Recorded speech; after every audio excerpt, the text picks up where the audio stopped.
Olá, novos e seminovos, velhos e semivelhos, eu sou o Eric Risato e este é o canal O Som do Cassete. E hoje você vai conferir uma entrevista exclusiva com o guitarrista da banda The Cranberries, Noel Hogan.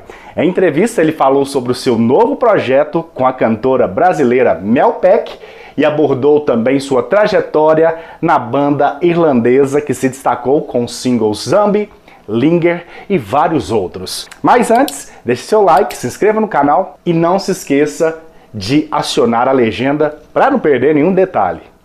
Bora lá! O Som do Cassete. Man, thank you for accepting this interview. It's a pleasure to have you here in this channel. And last month, in January, was released the first single from the new project, Noel and Mel. Tell me more about this project and about this beautiful single, With Kiss com Chaves. Dei o jeito de agir, nós vamos conseguir superar. Yeah, I guess it goes back to it actually goes back a couple of years, because I had been kept getting these messages from people on social media to check out Mel. You know, that she obviously had done Cranberries covers, and but it's funny, her name kept popping up constantly, more so, like you'd always get people saying, oh, check out this person and check out that person. So eventually I did, and I just loved her voice. I just thought, you know, she just had something. The first time that you listened, Mel Peck, how did you feel?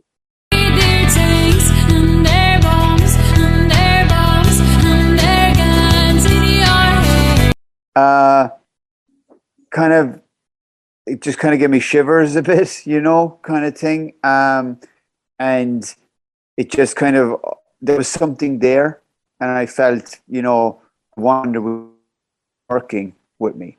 And obviously it's kind of weird just ringing someone up out of the blue, kind of, hey, you want to do something.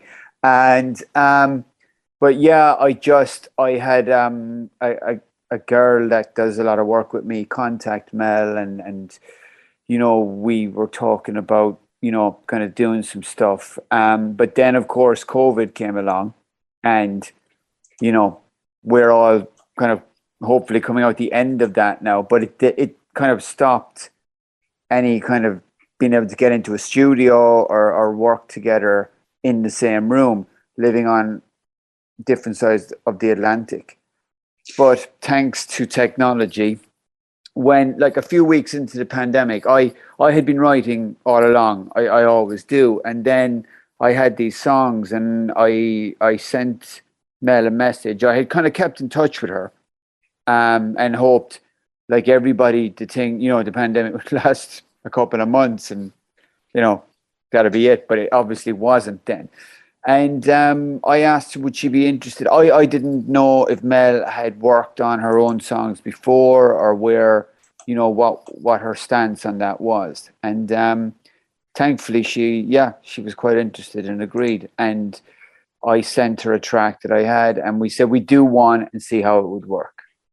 And it's an honor for us Brazilian fans. The process of creating music was a challenging, because it's a different way to compose, because there's a language between it. The communication is different way to make music.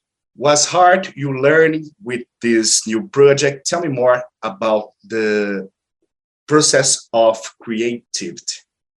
Well, I've always, from the very beginning, I've always kind of worked on my own. Like if I go back to the Cranberries for a minute, and with Dolores, she worked on her own and I did, and I would send ideas and vice versa, and we worked that way. So in that sense, it was a familiar territory for me, because I like to work on my own here and get enough music together and then send it, and then, you know, see what comes back. Obviously, the language barrier was, you know, was something that people would probably think of. But it turned out not. With technology again, you know, like you just translate everything, and Mel would send back kind of a vocal, and she would send me the Portuguese version, and it translated into English as well, so I can follow. Because, you know, it's very much a partnership in that it's like Mel sends the idea, but if I thought, look, maybe that line could go up to this note or down or whatever, that I have the English in front of me and I just follow it along, and I can see the Portuguese and English, so I can send her back the Portuguese line then. And yeah, we've kind of made it work that way between like WhatsApp and a couple of Zooms and that kind of thing. It's, you know, it is difficult. It's probably, I wouldn't say difficult, it's probably the wrong word. It's time consuming is what it is, because it's a slower process. I think, and I've spoke to Mel about this, I would find it weird to, like, let's meet up next Wednesday and we're going to write a song, because you don't know what kind of mood you're going to be in. I mean, it may not be the day for it. Whereas doing it this way, you get time to live with it, and then over and back, you know. And then, like, I find that with Mel, she can kind of go from one song and then come back to one we did earlier. She has another idea for it, you know. And lately, Mel has even started to send me music for songs that she has to kind of make more of, like, to produce it more and kind of, you know, take little changes. So I like working like that. So you're getting, like, literally both of us having the input on it. Yes, and during the 90s and during your career, you recorded in huge, expensive studio, and now you're working in your own home studio. Is a different way to record, to create, make music without pressure. Yeah, like, I think both ways work. Obviously, in the 90s, this wasn't an option. You had to go and spend astronomical amount of money. Yes. I mean, home recording was a 4-track or an 8-track, and not really enough that, you know, you could constantly release. I know people had done that, but I mean, trying to release that, the quality wouldn't be great. So, you know, I've kind of tried to evolve with it as time has gone on, and I've worked like this way for a long time now. Probably longer than I did with going to professional studios. You do eventually have to go in, like things like drums in particular. You know, I can't do that here. Whereas you know, there's a guy, he's a drummer, and he actually just happens to own a studio here where I live, a guy called Ben Wonders, and Ben's been doing all the drums for us in his studio. And then, you know, we've made it work that way for now. And then, you know, there are times when I have to go into Ben's and redo guitar, like the loud stuff, that I have neighbors here. So I have to take that into account as well. There's a level where you can't go over it. But yeah, it's definitely, I find this way, you're not on the clock, and you can spend as much time as you want developing an idea, and you're not kind of going, I have to get it done today. If it takes weeks, it's not costing you anything. You don't have that luxury in the studio. You're kind of in for a day. You better know what you're going to do. And the process of recording of Cry Baby was home studio, drum in studio, how it works. And congratulations, it's a beautiful song. I love the song. Thank you. It's a powerful song. Tell me more about Cry Baby that was released last year. You told me there was beauty too, that I should. Yeah. Cry Baby was, I kind of wanted to see if I could write that kind of song, almost a kind of 60s sounding, you kind of Phil Spector type of thing, meets kind of a James Bond theme. You know, I had these ideas, you know. Yeah, and so I actually started a lot of that song in a hotel room back when the Cranberries were doing the last album, when after Dolores had passed away. Mike, Ferg and I, we finished the last Cranberries album, and at night I'd be back in the hotel, and I came up with this idea. That's the one. Yeah. Yeah. And I started working on it there, and then I had it, and then I kind of forgot about it for a while, and then again we were all put into lockdown. I had more time on my hands, and a lot of those string parts and the horns, I had written them on keyboard, so it was a bad time to try and kind of get an orchestra together and things like that. So I've worked with a guy for years, a long time, a guy called Ken Rice, and he does all my string stuff. And Ken, like everybody else, learned how to record at home during the pandemic. So I sent him what I had, because we couldn't travel, and Ken did the strings there and kind of layered up the real strings with what I had on the synth, and it makes it sound like a bigger. You can hear the movement of the bow, you know. And then Brona and I, there had been talk of us working together like a few years ago, and it never really happened. We just, with timing, and I thought her voice would really work with this track, and that was it. Contacted Brona, sent her the track, and again it took time. It was slow because Brona lives in Dublin, I'm in Limerick, and we actually didn't meet. We did it on a TV show when it came out. That was the first time we met in person. So you know, but it shows it can be done. It can work. It's just you have to be patient with it. That's all. That's the only thing I find, is that it's a slower process, but it gives you time to kind of live with the song and kind of go, oh, I actually don't like that part, or it could do with more of this. Whereas sometimes when you do something and you move on, you can listen to it years later and go, actually, I shouldn't have done that, you know. But so that's the one good thing about this. I love this song. And talking about the Cranberries, what the real pronunciation? Because here in Brazil we call it Cranberries, Cranberries. Teach me how to pronunciate. To all your fans, all Brazilian people, learn the real pronunciation. Well, the way we say it, now we have Irish accent, so we may not be saying it correctly, is cranberries. Cranberries. Yeah. Not cranberries. No. Yeah. Almost like two words, but not. Yeah. Cranberries. Yeah, I'm probably saying that completely wrong, but that's the way we say it anyway. Good. Who influenced your career before Cranberries? Which bands influenced you?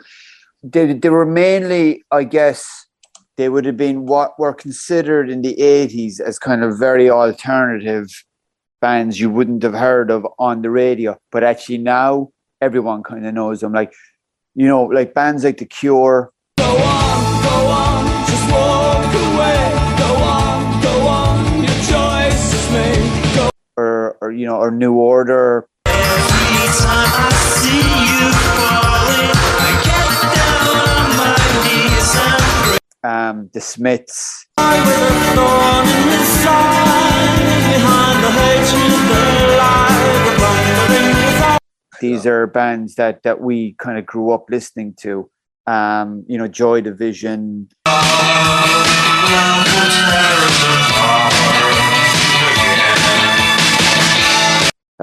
Depeche Mode. Strange love, that's how my love goes. Strange love. You know, that kind of it wouldn't have been radio stuff at the time, but like things have changed, and now you can hear these bands everywhere.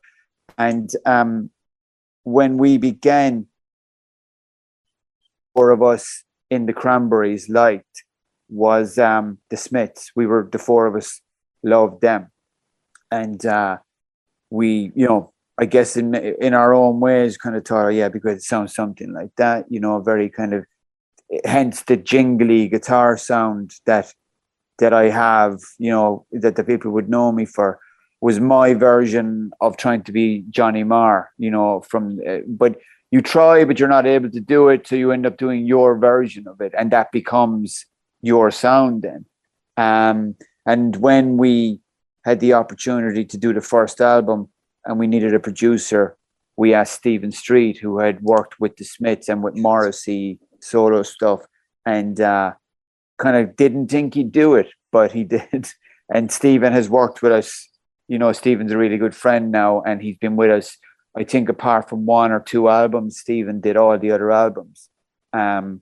So, I mean, these bands were hugely influential on us, you know. And then outside of that, each individual within the band would have had their own kind of, you know, Dolores loved kind of church music and kind of traditional Irish music. You know, she loved that kind of stuff as well as pop music. Ferg used to like, you know, kind of sometimes more heavy metal stuff even, you know. So it's quite varied in what we all liked. But I think it's a you mix need of influence. Yeah, you need that in a band so that it all comes in and makes this new sound then. Because if everybody is into the same thing, it might just be a copy of that. Yes. And you made several tours, passed through the different countries. And how was the selection process of the set list? It was always very hard.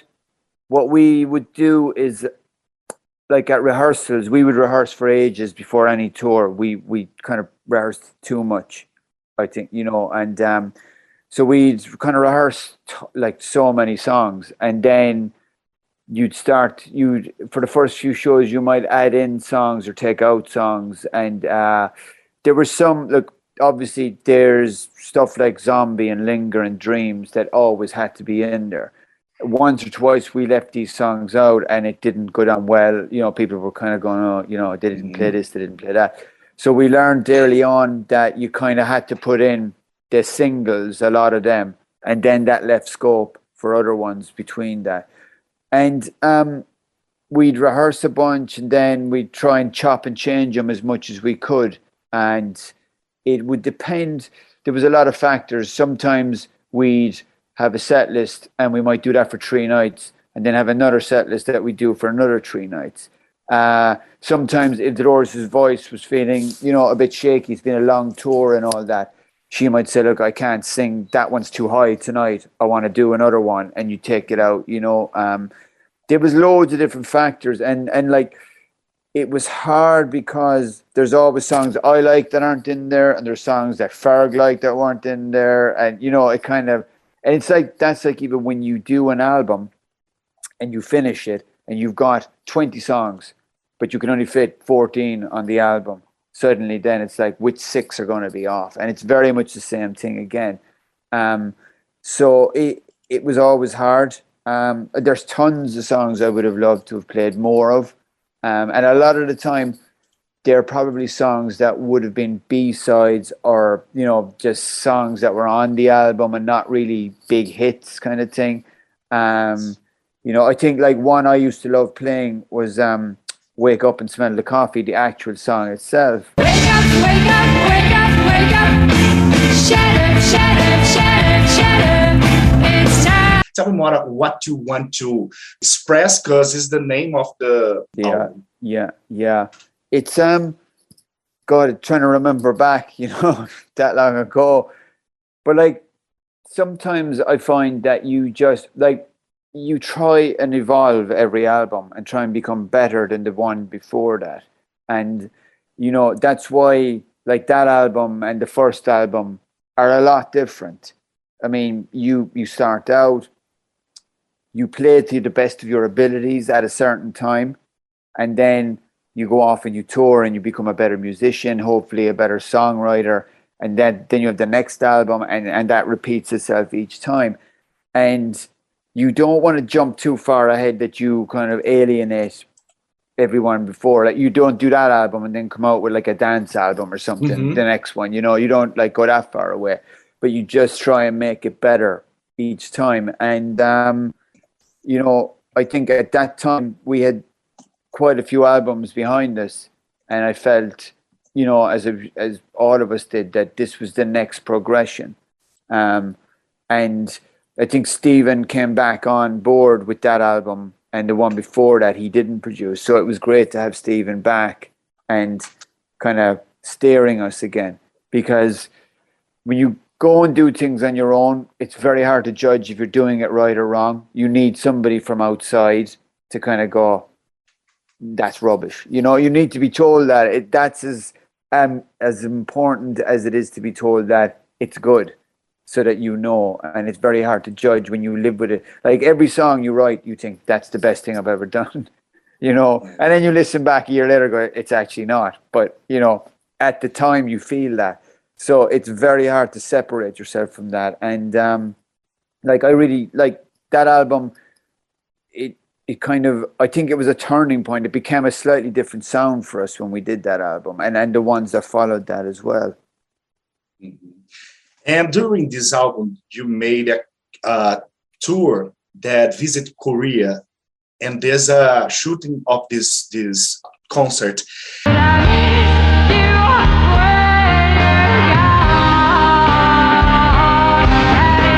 Do you have all the stuff, all this concert like MTV?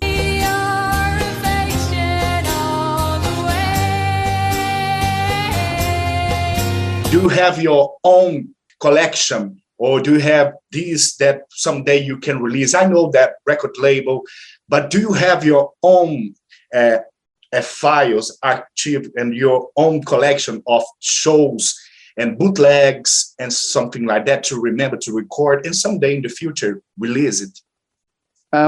There's a lot of live stuff recorded, because for a while later on in our career, we used to bring a kind of a mobile recording thing with us, and there was a company that used to actually, you could buy a CD of the show straight afterwards.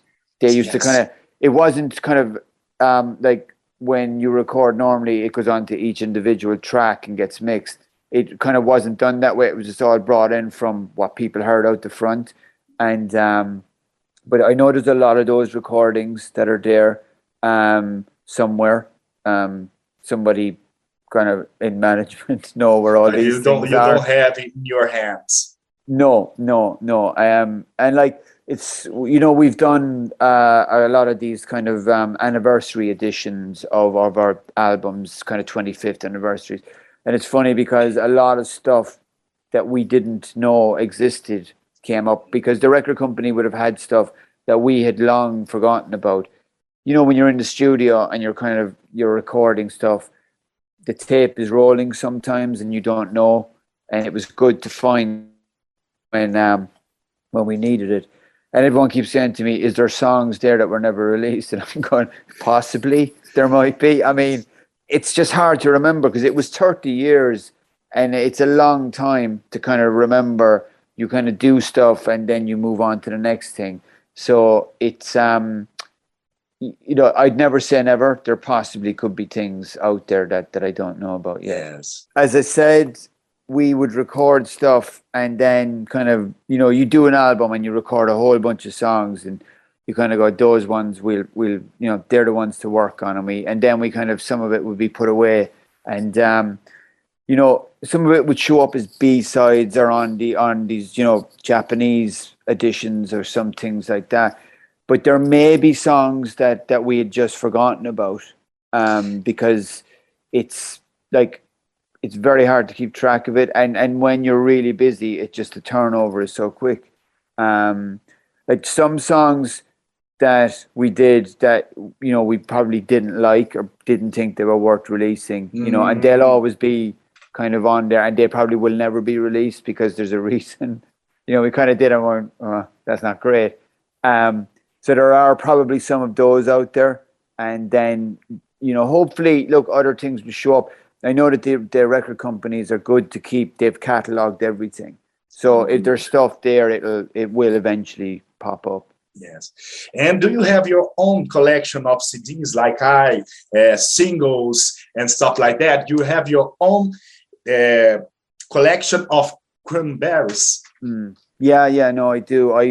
I'd always get, you know, a few CDs and, you know, like the vinyl if it was available. And I like to have them, and I do have them all there. And I have I have a lot of the the white labels, the test Yes. pressings. Mhm. Yeah, I have quite a few of those that I keep for myself because I think they're nice to have. And Absolutely. it's always great when you used to do a new album and they'd send you the first, like it's just all white, but it's good to hear it on on your own system at home. Yes, and we can play a game, something like that. We're talking about CDs, about collection, and I have some albums here. I can show you the cover, and you choose a favorite one, and I can choose a favorite one too. Okay, Okay, let's try it. let's try. Let's start it. No need to argue. No need Your to argue. favorite? I think Ridiculous Thoughts. Ridiculous thoughts It's a good one.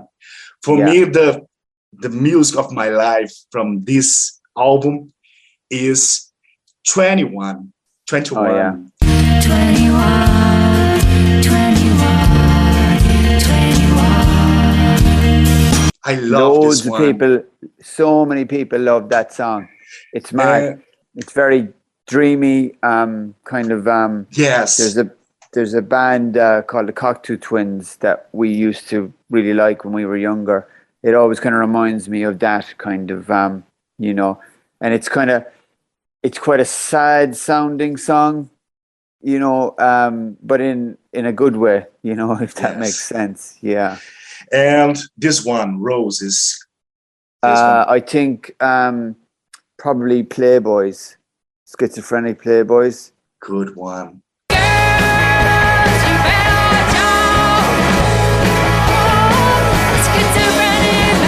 Because I had that line for a long time, and again, that was my early attempt at a kind of a James Bond type of song. If you listen to the guitar in it, it's very that kind of sound, the a twang. chords and the tension of the music.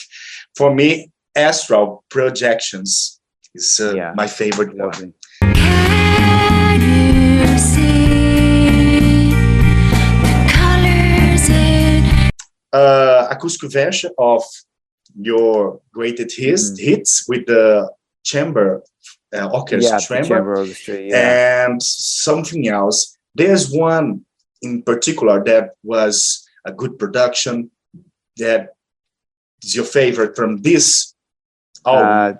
The Glory is on The Glory.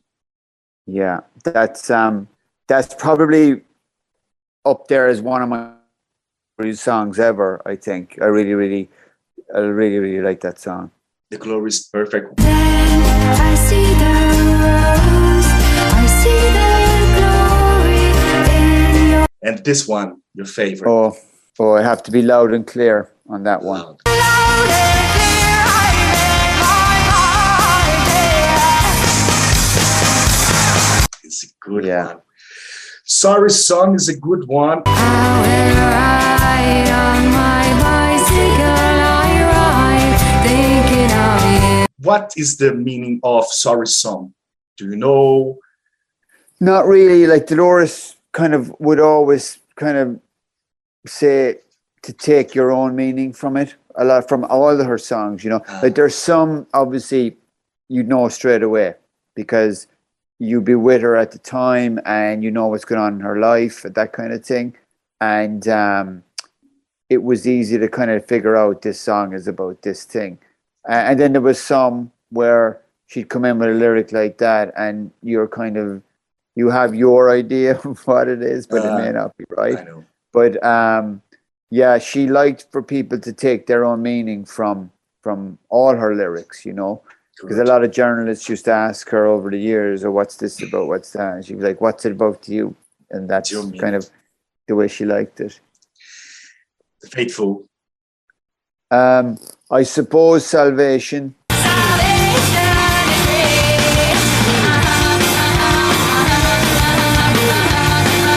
Salvation. It's just always been such a fun song to play, and it's a real kind of punky kind of song, Yes. I'm still remember for me. I need your affection all the way. This one, It's maybe I Still Do or Pretty. One of them. It's hard. Yeah. You're so pretty the way you are. You're so pretty. For me, Not Sorry, Not Sorry, yeah. Not Sorry. Yeah.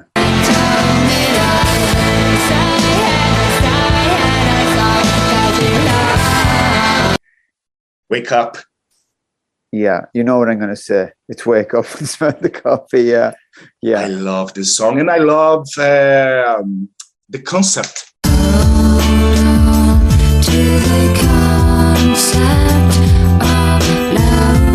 It's a good one. It's Yeah, a different. it is. It's different. Yeah. The keyboard, and I really want to know about your favorite. I guess you listened before. I released. Yeah. There's one favorite from this album. I'd say the first track on there, because we used to Ordinary play Day. it. Yeah, we used to play that live Yes. for a while. Yeah.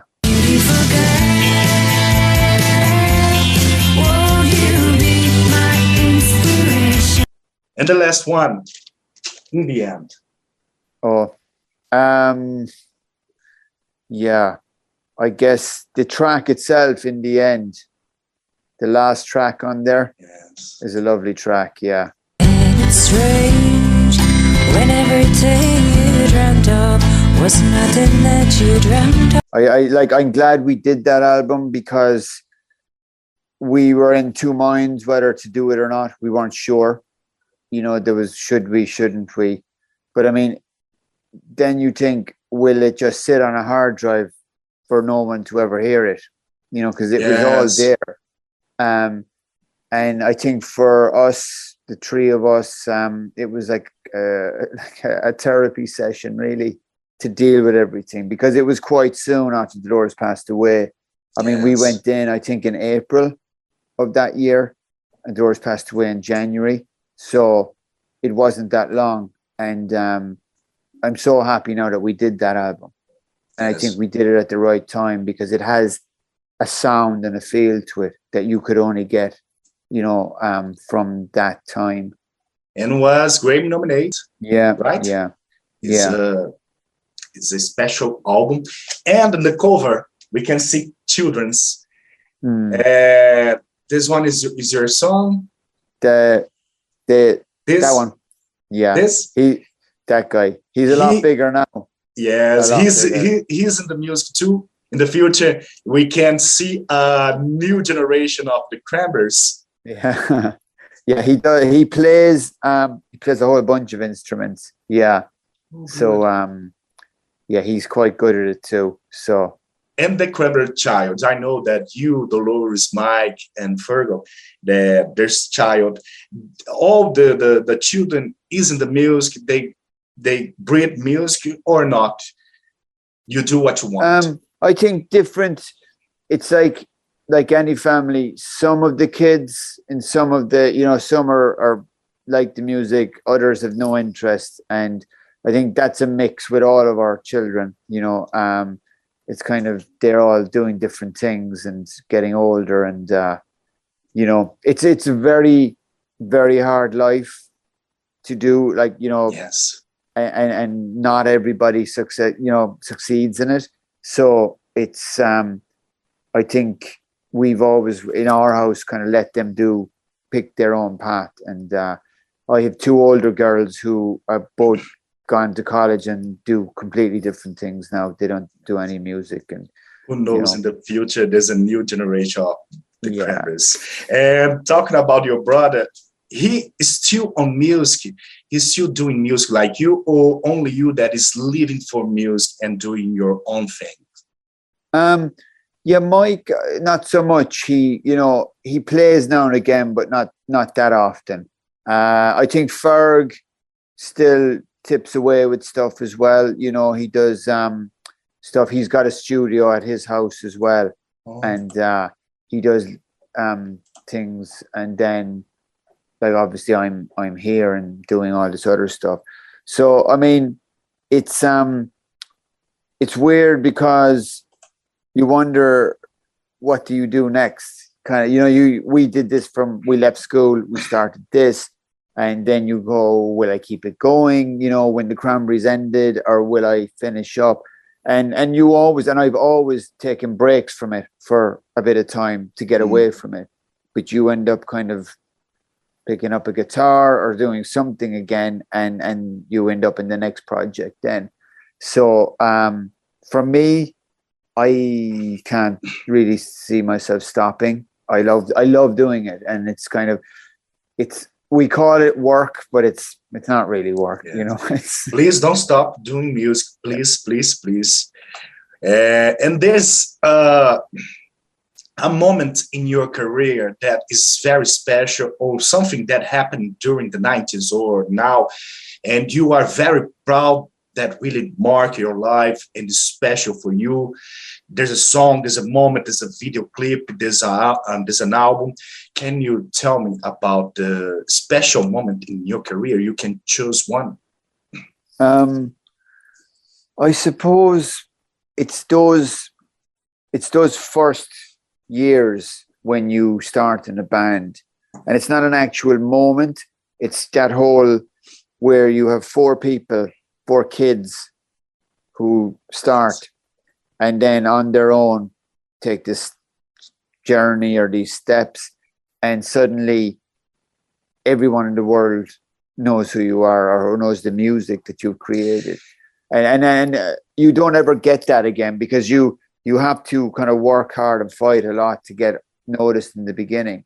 Then you get everything you want, and it's, it goes to a different kind of way of doing things. But I think those first few years of just kind of being in a van and playing to like two people, and all that kind of stuff, at the time you don't realize how good it is, but it's a really good learning thing for you as well, that I don't know if as many bands get that now, because with the internet, people can become famous very quickly without having to kind of do all the horrible side of it.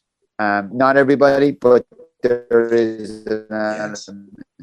Was so naive, was so pure during that time. And they're my best memories of it, of that kind of early first few years of just basically us and our friends knew about the Cranberries and nobody else. And talk about your success, about how huge Cranberries was and still is in my heart, in Brazil, in a lot of places. And Limerick is a small town, small city, and someday you realize that it will be so big. And there's a secret behind the success. Was one person, was lucky, was God? What helped you and all the band to win the word, to embrace the word, something like that? I don't really know. It's kind of, I think if you knew that, you could sell that secret. But I mean, it's just, there's a lot involved. I think there is hopefully good songs. There's the four people within the band that hopefully they can get along, because there's a lot of great bands that couldn't make it last because they couldn't agree with each other. And then there is luck, there's timing, you meet the right person at the right time. There's so many things that have to fall into place. I don't think there's one thing, and we were doing something I don't think anybody else was really doing at the time. Mm-hmm. We had these kind of almost so like a lot of them in the first album. It was like Dolores was just coming out of her teenage years and singing about all these things that happened to teenagers, and some of it was dark and some of it was light, and then you had this kind of these melodies that were, the music was kind of happy and sad, and it was all mixed together. And then you had Dolores's voice on top of all of that, and it just created this sound, because there was a lot of, particularly in the early 90s, a lot of kind of male-fronted rock bands, a very heavy sound, and that was great. We were into that as much as anybody. but I think we did something. We took all these elements of bands that we loved to create the Cranberries without really knowing what it was we were doing. And Zombie, that Linger, and a lot of tracks was global music, not a music that on play in Brazil, on play in Europe, play yeah. all over the world. It's still playing, the people still listen. And it was hard to separate the real life to the fame. Well, it's why I think we all stayed here in Limerick, because this was very far removed from that world, and you'd go home and you'd kind of meet your friends and your family, and you just did normal everyday things, and then you'd leave and go on tour, and you'd be living that kind of life where you're hanging with all these other bands and movie stars and all that kind of thing, and it's great, but it's not reality. And Yes. I think Mike Farg and myself had an easier time to separate it than Dolores, because Dolores, obviously, singer, female, very outspoken. She couldn't really, everywhere she went, it was, oh, there's Dolores from the Cranberries, there's Dolores from the Cranberries, constantly. And eventually she moved to up to Toronto, but outside Toronto, into the woods up there. She had a cottage that she used to go to because it was very quiet. She could just go on walks and live a relatively normal life then. And she was a very private person under it all, and just she, like the rest of us, wanted to go and do this and loved doing this, but then wanted to just have your own time. Like anybody, when you clock off from work, you just want to go home and relax, and definitely the three of us, the three guys in the band, had an easier time to do that because we could very much fall into the background. So, and that's why, like, to this day, the three of us still live here, because it's relatively removed from all of that, and our friends are here, our families are here, and we kind of liked that. So And going away I visit Limerick. It's different from Brazil, because Brazil we need to see, because I saw you walking the street, I saw you in your place, and we need, because we don't believe we have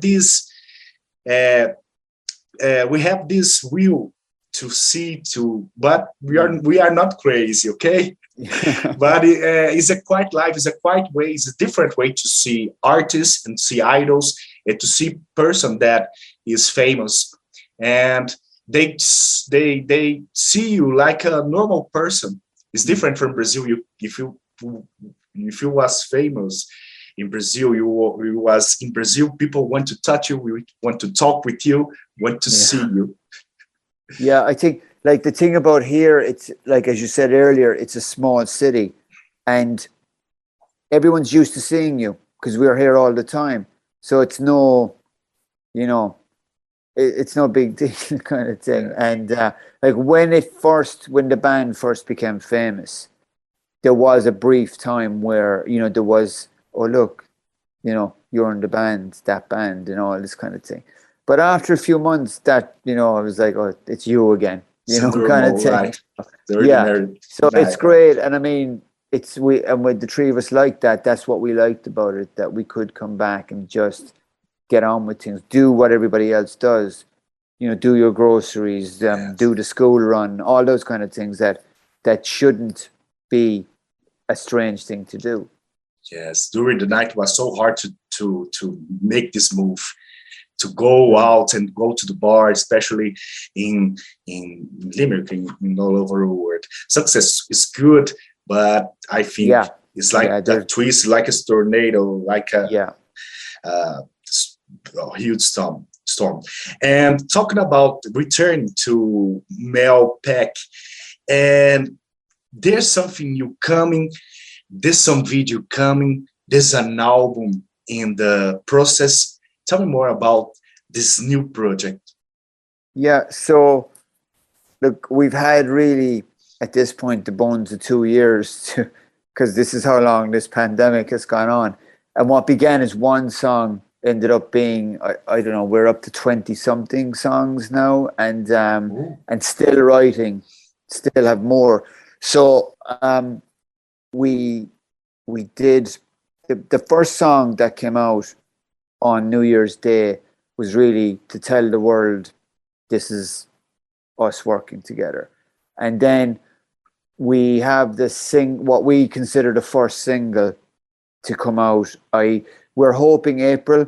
It's just being mixed in the next week now, because we've had time to live with these songs and kind of, you know, Mel redid a vocal, I redid some guitars, and it's kind of ready to go now. So it just needs to be mixed. And we did a video kind of very much like this setup, but a bit more elaborate recently for the first song, the acoustic song, you know, with keys. And I'm hoping we'll have that kind of early next week. So that's the first thing. And then we have the single hopefully soon that will have a couple of songs on it, not just one song. It'll be a bit more of a proper release as well. And then hopefully the album in the summer is what I would hope, because it's done. It really, you know, we have way more songs than we need for it. And I'm guessing Mel is probably like myself, where the songs we did 2 years ago, you're kind of going, I don't know about those now. It's all the newer ones you kind of start to kind of lean towards. It's a good problem to have, that you have too much stuff, because you can at least, there can be B-sides or whatever, or just releases or whatever. So yeah, I mean, there's lots there and done. It's just a matter now of kind of just finishing the thing up properly. There's a lot of influence too. There's not only one way. It's quite one. It's something more rocker. There's big and small, you know, like that first track is quite an intimate kind of acoustic track, very haunting. But the next one is more of a rocker, kind of big guitars, big vocal, you know, and keyboards, drums, everything you expect. And Yes. And it was one of the later songs, this next single, or the first single I should say, was only a song I think we got late last year, because there was another song I always thought would be the first single, but then we got this one and I thought, no, this is better. But yeah, I mean, it's exciting, and I'm glad that Mel has had the patience to kind of hang in there for the last 2 years. Ideally, when things settle down with the pandemic, it would be great to try and do a few shows together. Yes, you know, please come so visit Brazil. Yeah, I can come to Brazil, hopefully. Yes, and the Cranberries stuff. There's something new coming. Last release was the book. I really want one. I don't have this book in my hand, but there's something new come. There's some reissues of the Faithful Departed, or some besides. They re-release the 25th anniversary. You know, we're gone past the 25th anniversary of To the Faithful Departed. But the reason it was delayed is because of the pandemic. It's just trying to actually get albums printed has become a nightmare. So it should have been out, I think, last year, but now it's been constantly pushed back. We have everything done. It's ready to go. Just needs to be printed. So I think later this year, I don't want to make any promises, but given that the world kind of starts to work again, we should have it. I think the latest should be September, maybe before that. And but it's done. It's ready to go. And what we can wait, what we will see and listen in this new project, in this new. There's different versions of songs that there's not really that many brand new songs that anyone, you know, that you would have heard them before. But we worked with different people before we went in to record this album, like a demo versions. Yeah, you know, and it didn't kind of, for whatever reason, didn't work out, but the versions were still there. So they're all on there, and there's some live stuff, and yeah, there's a whole bunch of stuff on there anyway that, again, that we had forgotten about, but then, you know, somebody would remember, like the drummer Ferg. He has a really, really good memory, and he remembered we worked with a producer called Tim Palmer that we did 3 or 4 songs with. I had completely forgotten about that. So then the record company contacted him and goes, oh, yeah, I still have that. I still have those sessions. Oh, and they're stuff like that that's going to be on there. So it's been a while to get it together, but it was together like a few months ago. But then, as I said, it just cannot literally get the things printed up in time. We're waiting for it. I'm ready for it too. My collection, especially, and I really want that you leave a message for your Brazilian fans. There's a lot of Brazilian fans. Can you connect with these guys and invite it to follow you in the social media, especially visit your website that is so complete? Yeah, well, I guess to all the Brazilian fans, from all of us within the Cranberries, I mean, we never underestimate how big we were there and how amazing it was. Like, I think there was a year there where we came twice. I think in one year we went down there because we obviously in the 90s hadn't been, and then we started going there and we couldn't believe how big the band was and the reaction. I mean, some crazy gigs where it just, you know, you feel it all coming at you. So, I mean, we really, really do thank you for that and for being, you know, for waiting for us to show up all those years ago. And hopefully, you know, you'll keep listening to the Cranberries for a long, long time to come. And, you know, and I'm hoping that the stuff I do with Mel will bring me to Brazil to be able to play there. And, you know, it'll be good to get back there again. And hopefully you like the new stuff as well that Mel and I are doing together. And as you said, look, it's all on my website anyway. So just Google Noel Hogan. All the info you need will be there. Yeah, stay tuned. There's always something new coming, and please don't stop to doing music. Don't stop to create. And thank you to choose to pick Mel to bring to your life, to your music. And we're waiting for the new stuff and the new single. Thank you, man. It was a pleasure to talk with you. You made part of my teenager. I'm looking for my house. Everything in my house smell like Cranberries. I can feel there's a history. You see my collection, my small collection, but there's a lot of good moments, and keep on doing good moments with music, especially with Mel and other artists, and don't stop doing music, man. I'm waiting for it. And that's God bless Ireland, and thank you to connect with me. It's a dream come true, man.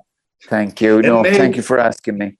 Thank you. Yes, and maybe in the future we can talk with your brother or Fergal, because they are so low profile, but they have a lot of story to talk, and this story have to be told, and we have to talk about it and save this information because we need it like a fan.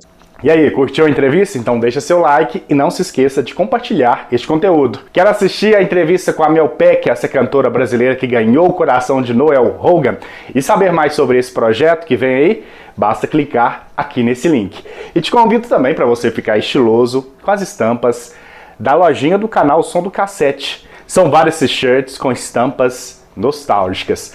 Comprando sua t-shirt, você ajuda o canal e vai ficar também estiloso aí na balada. E eu fico por aqui, até o próximo vídeo do canal, O Som do Cassete.